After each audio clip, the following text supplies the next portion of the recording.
I'm Jake Martin. I'm one of the financial advisors here at the Joseph Group, and I'm so excited to introduce Bill and Deb Hoy, who are longtime friends and clients of the Joseph Group. They're proud parents and grandparents of 3 daughters and 7 grandchildren, and over their lives they've gone through a number of different transitions, both in their personal lives and careers, to pursue their dreams and passions. And now they're in the midst of a new transition as they refocus their time on family and travel and their hobbies. As you listen to how they've pursued their great lives, we'd love to help you with yours. So hopefully this can help to inspire some of your own ideas, and if we can be in any way helpful in that pursuit, please let us know. Now, please enjoy the Hoys. Here, they're just,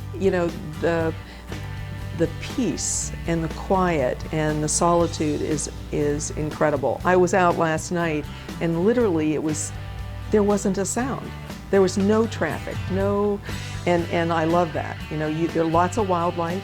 Very often I can come out at night and I'll hear the coyote, or we have 40 turkey that cruise through the front yard to the delight of our dog.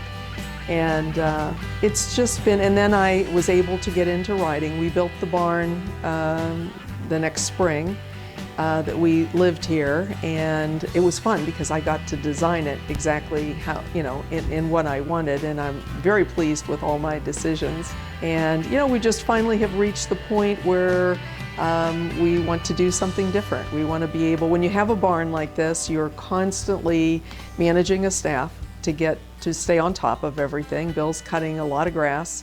There's a lot of maintenance, and so you're not quite as free to come and go when you want to.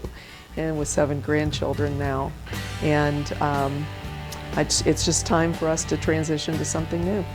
This just gives more opportunity to cut back a little bit and start enjoying a few more things. And like Deb said, we have 7 grandchildren, and we have 3 sets of kids, in Cleveland, Columbus, and Cincinnati. So there's opportunities to travel. We hope to be able to maybe get another home in the Asheville area and work around that, which will allow us to enjoy family down there and also friends and do a few things. But to be perfectly honest, I'm not prepared to totally retire yet. I enjoy the interaction. I enjoy working at the company and watching it grow and do things. So when I retired from OSU Medical Center,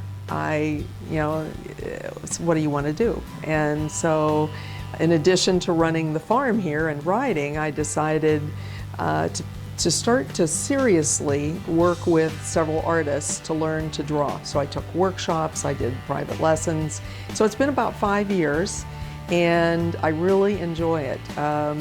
My skills are slowly evolving, and when you paint, you're using the other side of your brain. You're just disengaging, and just hours can go by. Put on some music, and I have multiple places here where I can work. We are really blessed because all of our children have grown up with a very strong work ethic, and they work hard, they're passionate about what they do. A good solid base of values, family first, and we feel really good about that, to see that play out in their lives. Oh yeah, and we really were blessed there. 3 great guys. So yeah. So the family grows. They love to come for overnights, and Jamie and Matt's children do that the most because they're local, and it's sort of used as like a special treat if they have a good week at school. They get a list they get to pick from, and they'll frequently call and say, "Can we spend the night?" So we were outside, and at age 7, it's one adventure after another. We did. I gave her a drawing lesson. We made an art project, but we're outside in the back. And she was helping me. We were weeding and we were looking at plants, and she looks up to me and she goes, "We're making a memory." And I'm like, it made me hearken back to my oldest daughter, Catherine, said that same thing to me when we were in Bexley, when we were on a family walk one day. Jamie's children have grown up really being able to enjoy being in the country, and it will be interesting as they grow up how that influences them.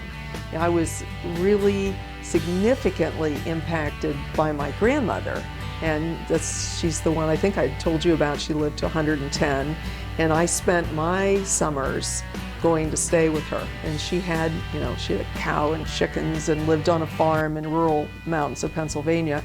Very significant influence.